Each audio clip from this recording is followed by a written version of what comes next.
Salmo 32. Salmo 32.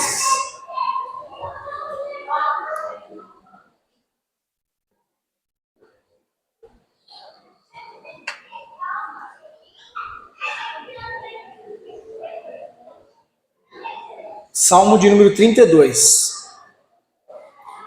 Vou ler do versículo 1 ao 6. Salmo 32, verso 1 ao 6. Hoje é a nossa terceira mensagem da série Nocauteando, ou melhor, Gigantes Nocauteados. Nós já nocauteamos o medo. Domingo passado o pastor Edivaldo falou sobre nocautear as circunstâncias adversas. E hoje nós vamos nocautear a culpa em nome de Jesus. Hoje é a culpa que vai tomar um nocaute e cair, diante de nós em nome de Jesus. Terceira mensagem então. Encontraram aí Salmo 32? Versículo 1. Como é feliz aquele que tem as suas transgressões perdoadas e os seus pecados apagados. Como é feliz aquele a quem o Senhor não atribui culpa e em quem não há hipocrisia. Enquanto eu mantinha escondidos os meus pecados, o meu corpo definhava de tanto gemer, pois de noite a tua mão pesava sobre mim. Minhas forças foram se esgotando como em tempo de seca. Então reconheci diante de ti o meu pecado e não encobri as minhas culpas. Eu disse: confessarei as minhas transgressões ao Senhor, e perdoaste a culpa do meu pecado. Portanto, que todos os que são fiéis a ti orem a ti, enquanto podes ser encontrado. Quando as muitas águas se levantarem, elas não os atingirão. Pai, em nome de Jesus, mais uma vez, Pai, eu coloco a minha vida diante do Senhor, a vida dos meus irmãos, que o Senhor esteja ministrando os nossos corações, nos dando sabedoria, que a Tua palavra ilumine o nosso entendimento, e que hoje, Deus, toda a culpa caia por terra em nome de Jesus, que o Senhor traga alívio aos nossos corações, perdão a quem precisa, restauração, e que seja mais uma vez uma mensagem que fale, que mostre a nós o que devemos também fazer, como devemos proceder, e que seja mais um dia também, como o salmista termina aqui, um dia de oração, um dia, Pai, onde buscamos ao Senhor, porque ainda podemos te achar, e nós estamos aqui para isso, Pai. Que o Senhor nos abençoe nesse momento também, em nome de Jesus. Amém. Amém. Glória a Deus. Quem já sentiu muita culpa? Sabe aquela coisa que você fala, meu Deus, o que eu fui fazer? E você convive com isso por um tempo e é difícil. É um inimigo complicado, esse aqui. Essas culpas, elas podem ser reais. Existem situações que, de fato, nós temos culpa. Culpa no cartório, como a gente fala. Nós temos culpa, nós erramos, nós precisamos de um conserto. E existem situações que as culpas são imaginárias. Nós estamos criando algumas culpas que, na verdade, não são reais. Na medida certa, a culpa ela pode nos aproximar mais de Deus. O salmista mostra isso. As culpas podem nos levar a uma situação de quebrantamento. Se a gente for ler de novo o versículo 6, Salmo 32, 6, ele diz isso. Portanto, que todos os que são fiéis orem a ti, enquanto podes ser encontrado. Quando as muitas águas se levantarem, elas não os atingirão. Um pouco antes ele diz o quê? Que enquanto eu mantinha escondidos os meus pecados, o meu corpo definhava. Mas depois que eu confessei as minhas culpas, depois que eu me quebrantei diante de Deus, isso foi bom. Porque Deus me perdoou, Deus me limpou, Deus mudou a minha sorte. Então a culpa muitas vezes nos leva também para mais perto de Deus. Ou deveria nos levar para mais perto de Deus. Mas é um gigante invisível e que muitas vezes traz angústia. É um gigante silencioso. Pessoas carregam isso por longos anos, essa questão da culpa ou de culpas, e vai matando a pessoa por dentro. Esmaga a pessoa por dentro. Por isso que nós queremos nocauteá-la e vencê-la. Se ela não for tratada adequadamente, ela pode produzir algumas coisas que estão relatadas aqui. Por exemplo, verso 3. Enquanto eu mantinha os meus pecados escondidos, ou seja, havia culpa, meu corpo definhava. De tanto gemer. Doía no corpo, doía na alma. O salmista está dizendo, eu gemia. Enquanto eu não confessei, enquanto eu não fui livre dessas culpas, doía tudo. Basicamente isso. Se você for um pouco à frente, vai no Salmo 38. Salmo 38, versículo 4.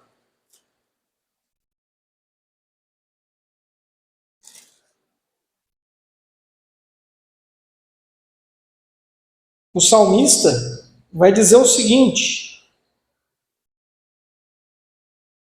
as minhas culpas me afogam. Sensação de afogamento. Parece que você está se afogando. A garganta fecha, não é? As minhas culpas me afogam. São como um fardo pesado e insuportável. Parece que você está carregando um saco de cimento, 2, 3. Para alguns um saco de cimento é leve. Por isso que eu estou falando 2, 3. Mas sabe, é um peso insuportável. Há uma sensação de angústia, de afogamento.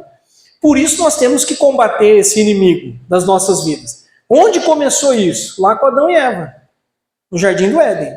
Em Gênesis 3, quando eles decidiram pecar, desobedecer a Deus, quando fizeram uma escolha de autonomia, de autossuficiência, a culpa entrou na humanidade. E agora todos nós temos que lidar com culpas. E o que os seres humanos costumam fazer quando se sentem culpados? Baseado lá em Gênesis, capítulo 3. Primeira coisa, não fui eu. Nós negamos a responsabilidade. Nós transferimos a responsabilidade para outras. Senhor, foi a mulher que o Senhor me deu. Deus, a culpa é da Juliana. Por isso que eu pequei. Aí ela fala, não, Deus, a culpa é do Volney. Não, a culpa é da Vitória. Não, a culpa é da igreja. Nós transferimos para os outros. Eles fizeram isso lá no Jardim do Éden. No versículo 12, Gênesis 3:12, eu não vou ler aqui. O que nós fazemos também quando nós estamos numa situação de culpa? Nós temos vergonha. E aí nós nos escondemos.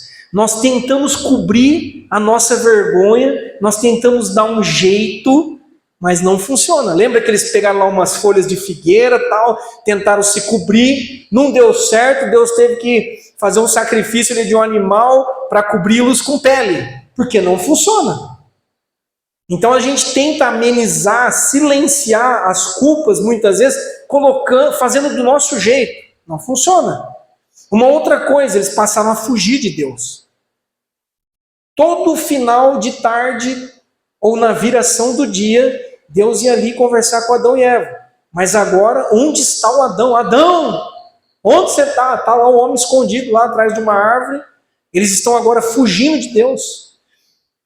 Por medo do juízo de Deus, porque haviam pisado na bola. Não é o que a gente faz? Quando nós nos sentimos culpados, a gente foge de Deus, a gente foge da igreja, mas também não tem como fugir de Deus.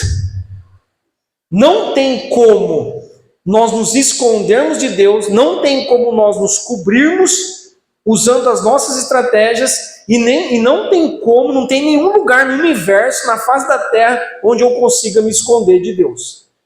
Então é isso que a gente faz. É isso que a gente faz quando nós estamos nos sentindo culpados.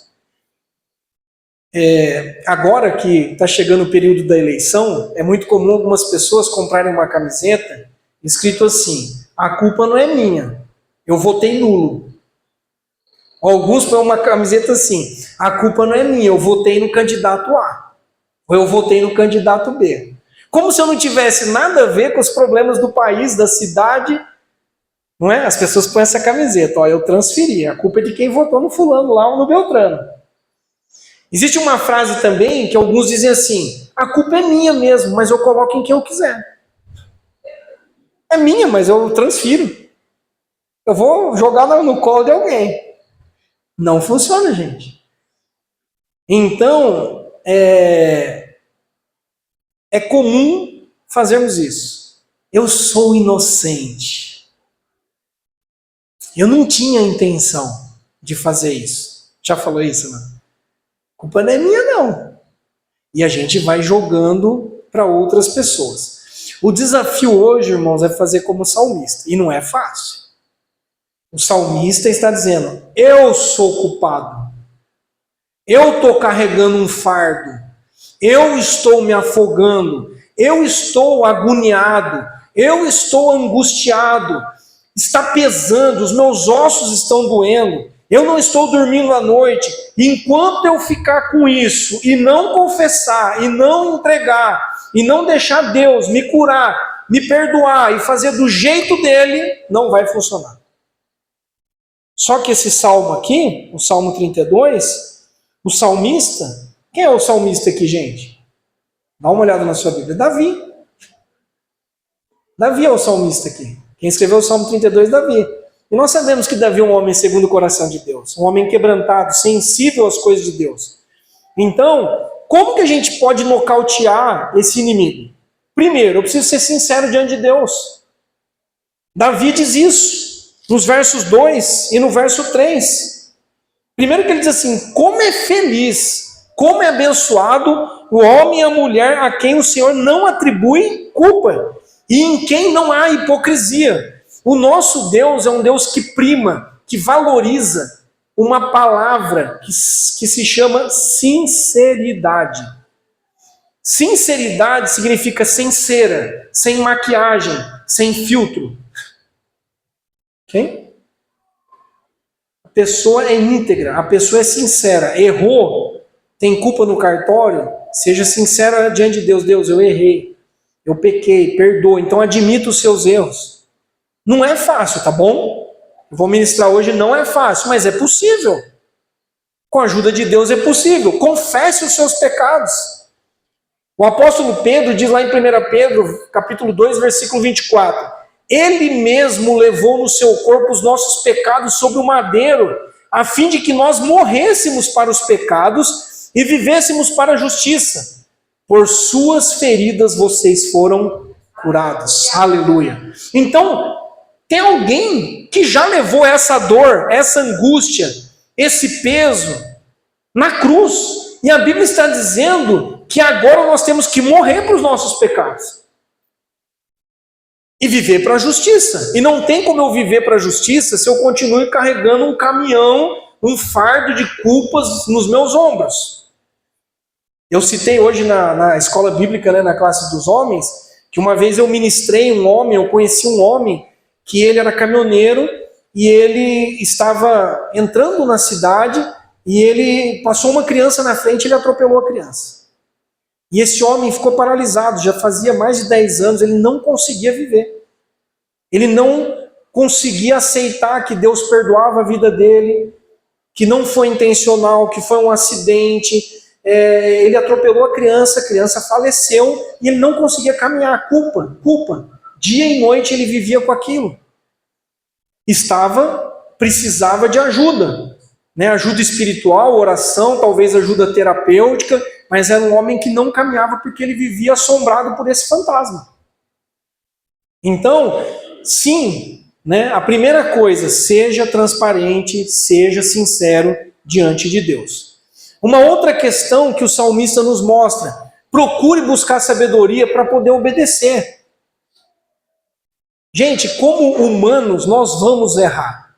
Eu não sei como você ora, só que eu oro assim. Esses dias eu vim na igreja sozinho aqui, eu orei assim: Deus, eu sei que eu erro, mas me dê sabedoria, porque eu quero errar o mínimo possível. De 100 tentativas, se eu errar uma, acertei 99, tá bom, não tá? Se for assim, então nós precisamos de sabedoria. Porque é ruim quando a gente erra, e depois erra de novo, e é outro pecado, e aí é só, né? Então eu preciso dessa sabedoria.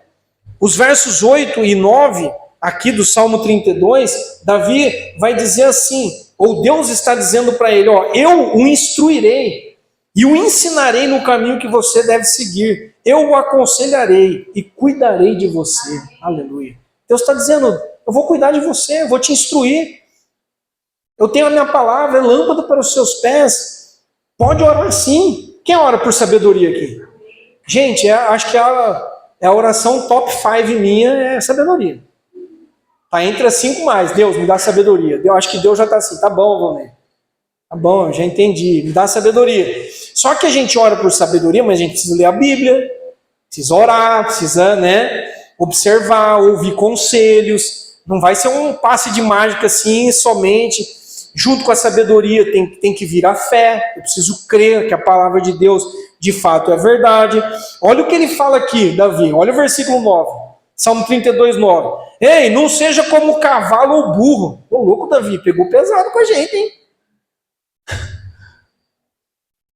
Não sei como está escrito na sua, na minha está assim, ó. Não seja como um cavalo ou um burro, que não tem entendimento, mas precisam ser controlados com freios e rédeas, caso contrário não obedecem. Como é ruim um filho de Deus, uma filha de Deus que precisa colocar um freio na boca. Irmão, vai para cá, ó. Você não está vendo buraco não ali? Ei, vai para lá, ó. Decisão errada. É ruim. Então Deus não quer nos controlar.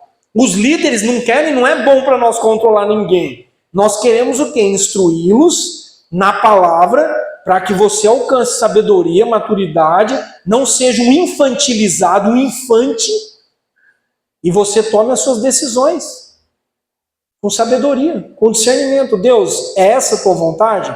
É isso que vai te agradar? É esse o caminho da obediência? Então, amém. É esse o caminho que eu vou escolher. Vai me custar, mas eu vou escolher. Porque a desobediência gera culpa. Quando eu desobedeço a Deus, eu peco contra Deus. E aí eu vou viver com culpa. A Bíblia também nos ensina que o sábio se afasta do mal. Você é alguém que tem esse hábito? Ei, essa situação aqui não tá para mim não. Esse lugar aqui tá esquisito. O sábio, quem quer sabedoria? Todo mundo, né? Se afaste do mal, aprenda a se afastar daquilo que não edifica, que não convém, que vai plantar no meu coração uma semente de incredulidade, talvez de dúvida, de ódio por alguém, enfim. Cuide do seu coração, amém? Cuide do seu coração. Lá em Romanos capítulo 8, versos 33 e 34, o apóstolo Paulo diz assim: quem fará acusação contra os escolhidos de Deus? É Deus quem os justifica.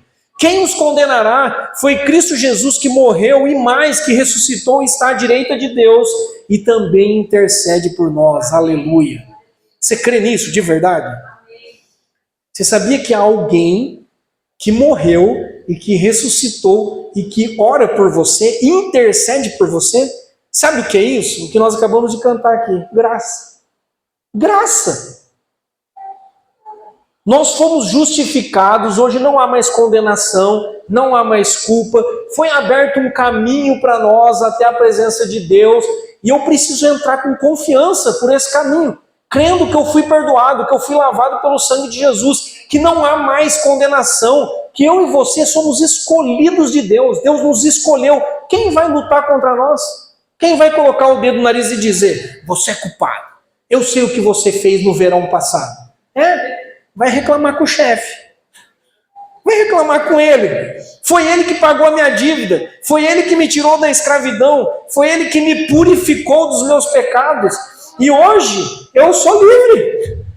Ele ressuscitou, ele está à direita de Deus e continua intercedendo por mim e por você. Qual a ajuda que nós temos? Nós temos uma ajuda celestial, sobrenatural. Mas continue buscando sabedoria em Deus. A vida é dinâmica. A vida é muito dinâmica. Quando a gente olha para Pedro, por exemplo, num certo momento, tu és o Filho de Deus. Não foi nem carne, nem sangue que te revelou, mas foi o Espírito. Daqui a pouco, ele está lá. Jesus, você não pode ir para a cruz. Aí Jesus vai falar o que para ele? Afasta-te de mim, arreda-te, Satanás. O cara deu uma bola dentro aqui, acabou de dar uma bola dentro, e aqui já está dando uma bola fora. Igualzinho com a gente.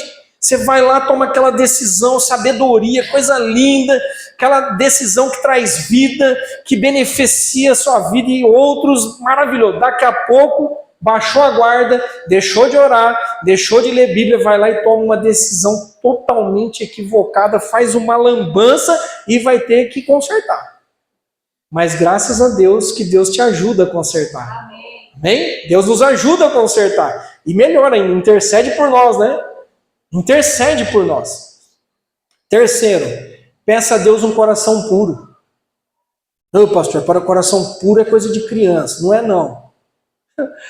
E um espírito estável. Davi fala sobre isso. Deus me deu um coração puro e um espírito estável. Sabe qual é o nosso problema? Nosso problema é no coração. É o coração o nosso problema. Davi vai dizer no Salmo 51:10, cria em mim um coração puro, ó Deus, e renova dentro de mim um espírito estável. Gente, uma oração simples, poderosa, que precisa continuar sendo feita hoje. 2 motivos. Deus, me dá um coração puro e um espírito estável. Quanta instabilidade hoje. Quanta malícia hoje. Quanta sujeira hoje no meio do povo de Deus. Olha que oração simples. A falta de pureza de coração tem a ver com o coração dividido. E coração dividido traz instabilidade e sofrimento. E Deus é aquele que nos purifica e que deseja a verdade no íntimo. Deus deseja isso. Vai para o Salmo 51, estou no 32, né? Agora vai lá para o 51, olha o versículo 6 e 7.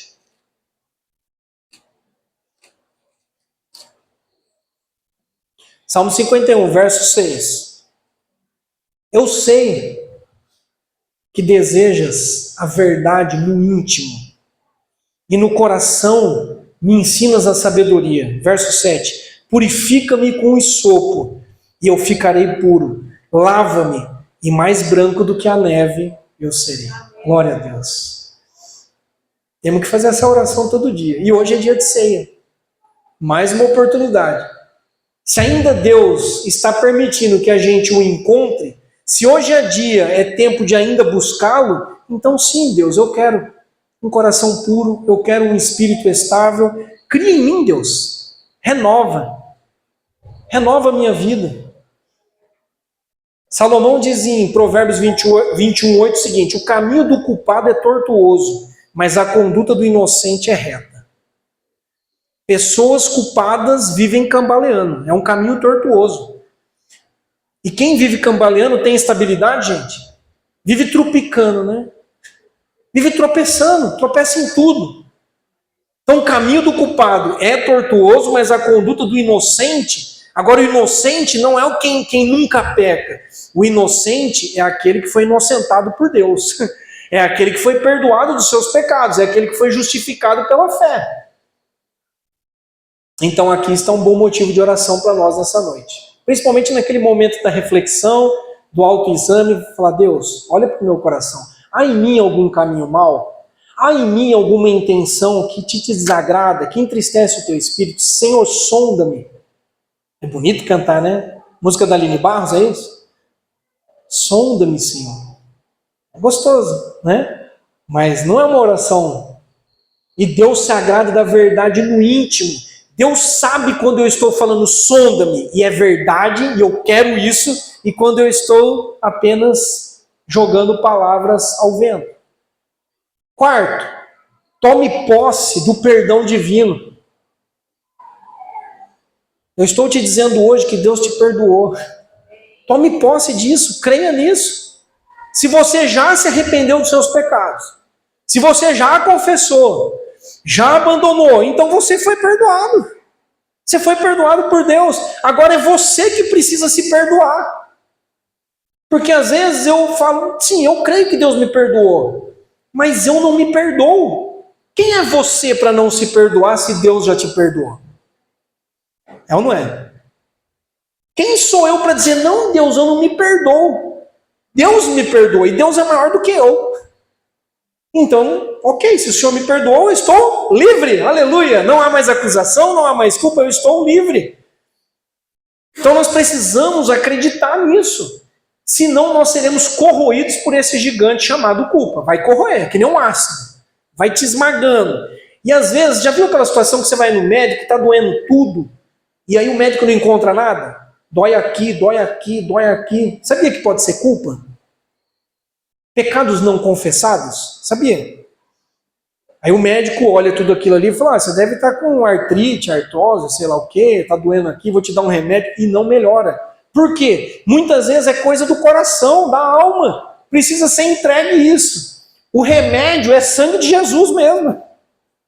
É o perdão de Deus, é você crer, você falar, sim, Deus, o Senhor está dizendo que me perdoou, aleluia, então vou pular, vou cantar, vou participar da ceia com alegria, porque eu fui perdoado, eu fui resgatado.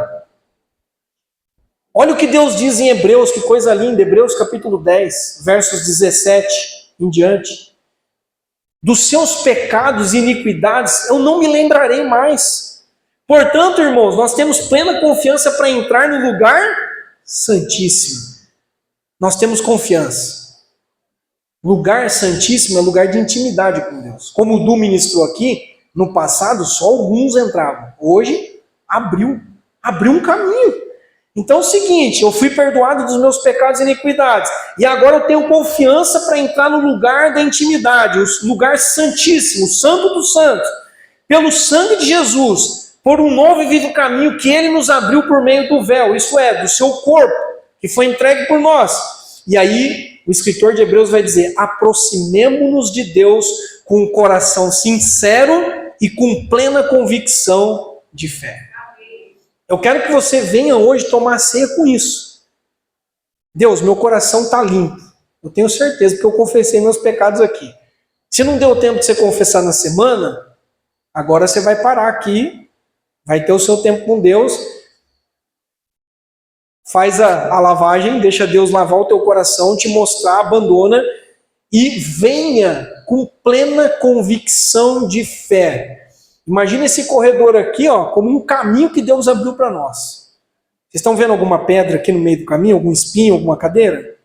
Algum empecilho? Não. Então eu vou de cabeça erguida, com dignidade, com honra, com confiança, me aproximar, tomar do pão, tomar do cálice, louvar a Deus, agradecer a Deus, porque Ele fez isso por nós. Foi Ele que fez isso por nós.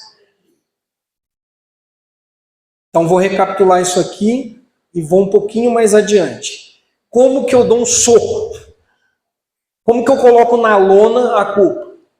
Seja sincero diante de Deus. Segundo, busque mais sabedoria para obedecer, porque ninguém quer errar. Tem alguém aqui que está querendo errar na vida? Eu também não quero, não. Quanto menos eu errar, melhor. Menos dor de cabeça.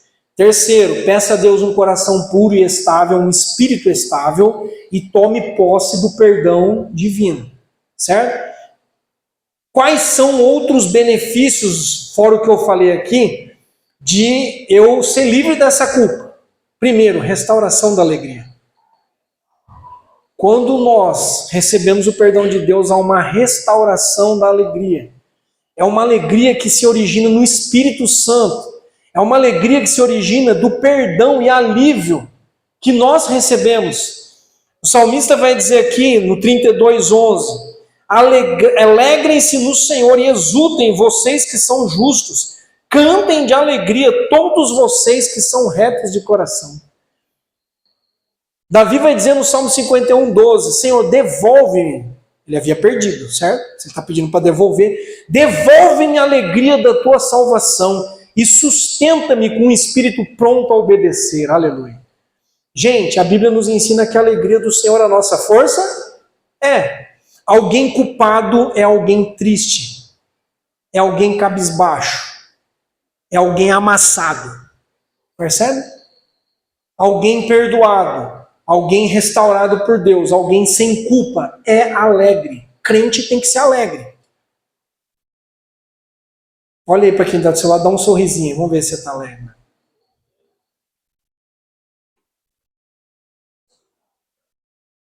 De verdade, se alegre? Em todo o tempo? Nós temos momentos difíceis, de tristeza, mas eu estou falando de um contentamento interno, de uma alegria que vem de Deus, de uma alegria que vem dessa leveza, não é? Quando nós somos também perdoados e não há mais culpa, há uma restauração da comunhão. Comunhão, se eu estou sem culpa, eu tenho comunhão com Deus, não há mais barreiras, e eu tenho comunhão com o próximo. Se você fez algo para alguém e se sente culpado, você vai ter que resolver essa parada. Por quê? Porque quebrou a comunhão. Quebrou a comunhão. O salmista no Salmo 51:11 diz assim, não me expulses da tua presença, nem tires de mim o teu Santo Espírito. A oração do salmista. Deus, eu não posso ficar sem essa comunhão. Eu não posso ficar longe do Senhor. O profeta Isaías diz no capítulo 57:15, eu habito num lugar alto e santo, mas também eu habito com o contrito e humilde de espírito, para dar a ele um novo ânimo ao espírito do humilde e um novo alento ao coração do contrito. Quem precisa de um novo ânimo? Todo mundo, gente. Quem precisa de um novo alento? Todo mundo. Agora, como que eu vou viver animado, alegre, com comunhão com Deus e com os outros, se eu estou carregando culpa? Percebe? Não funciona de jeito nenhum. E aqui eu quero gastar um pouquinho mais de tempo a uma restauração da consciência. Consciência limpa é igual a paz, que é igual a honra. Guarde isso. Quem não tem a consciência limpa, se a sua consciência está manchada pela culpa, você não tem paz. Certa vez alguém disse assim: não existe um travesseiro mais macio do que uma consciência limpa. Não é gostoso você deitar na cama, colocar a tua cabeça no travesseiro e falar: minha consciência está limpa. Eu estou com a vida em ordem, com Deus e com as pessoas. Estou com a vida em ordem.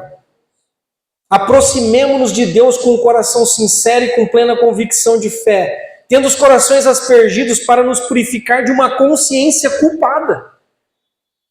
Nós não apenas recebemos salvação e vida eterna, Deus nos deu uma consciência limpa agora. A consciência culpada foi removida. E os nossos corpos foram lavados com água pura, é o que diz em Hebreus. Lembra da situação lá em João, capítulo 8, em que os fariseus, os mestres da lei, estão todos com pedras nas mãos e vão apedrejar a mulher. A mulher foi pega em adultério. Coloca a mulher lá no meio da roda e vamos apedrejar ela. O que Jesus diz? Quem aqui não tem pecado? Quem aqui não tem culpa no cartório? Atire a primeira pedra. A Bíblia diz que começou os mais velhos. Começou todo mundo embora. Todo mundo com a consciência manchada.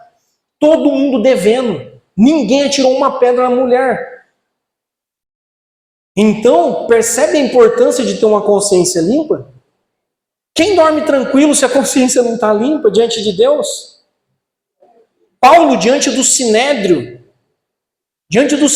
Paulo fixa os olhos no Sinédrio. Paulo era um homem que tinha uma consciência limpa. Ele fixa os olhos, ele tem convicção, ele diz: meus irmãos, eu tenho cumprido o meu dever para com Deus com toda boa consciência até o dia de hoje. Ele diz isso diante de todos.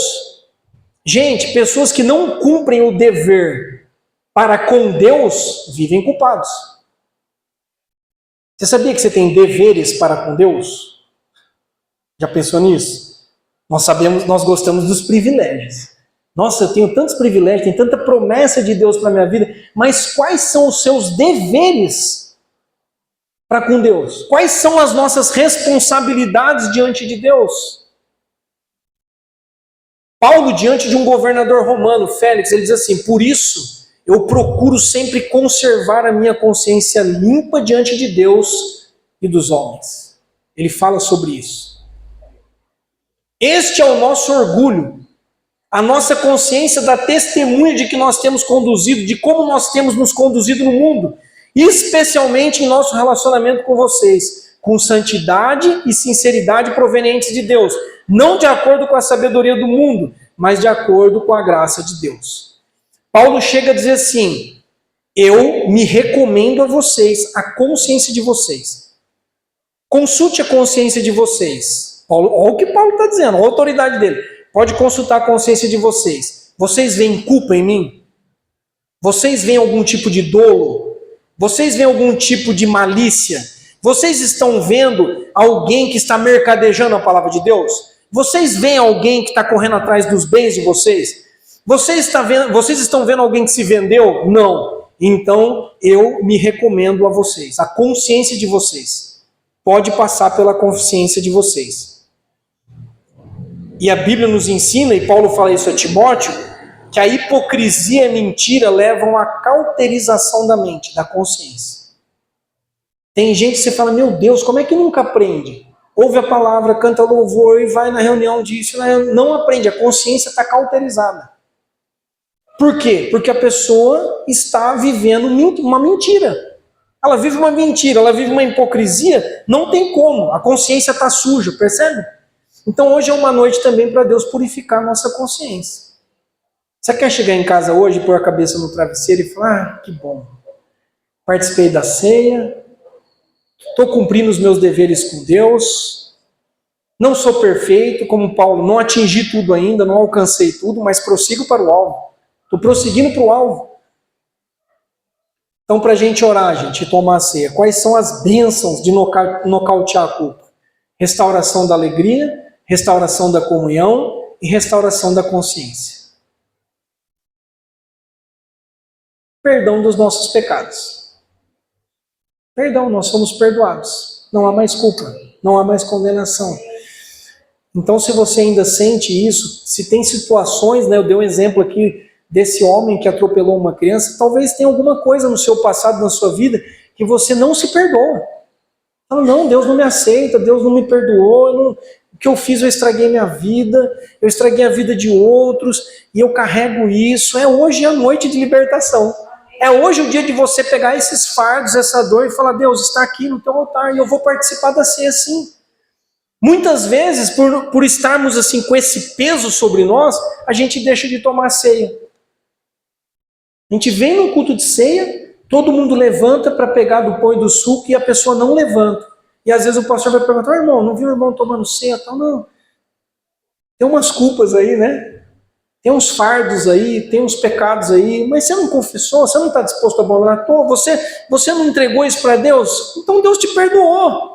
Pode participar. Agora, se eu estou vivendo uma mentira, se eu vivo na hipocrisia, se eu não quero abandonar o pecado, aí é melhor não tomar ceia, porque eu estou atraindo juízo para a minha vida. Mas Deus sabe se é verdade no meu íntimo que eu quero uma vida nova, que eu quero comunhão, que eu quero me consertar diante de Deus. Você quer? Eu quero. Eu quero poder dormir hoje, né, depois do culto, depois de uma panqueca maravilhosa. Eu quero chegar em casa, pôr a cabeça no travesseiro. Ah, Deus, que culto maravilhoso. Que bom ter participado de mais uma Santa Ceia. Deus, vem no meu socorro. Não permita que eu viva com culpas. Não permita que eu viva com dores no corpo, gemendo, como alguém que está se afogando. Longe de mim isso, em nome de Jesus. Longe de nós, é ou não, irmãos? Longe de nós. Então eu queria que você tivesse um tempo agora, né, de oração com Deus, de confissão de pecados, de entrega. Se há algum fardo aí, entrega para Deus. Ele já levou na cruz, né? Ele já levou, então Deus, está aqui. Está aqui, Senhor.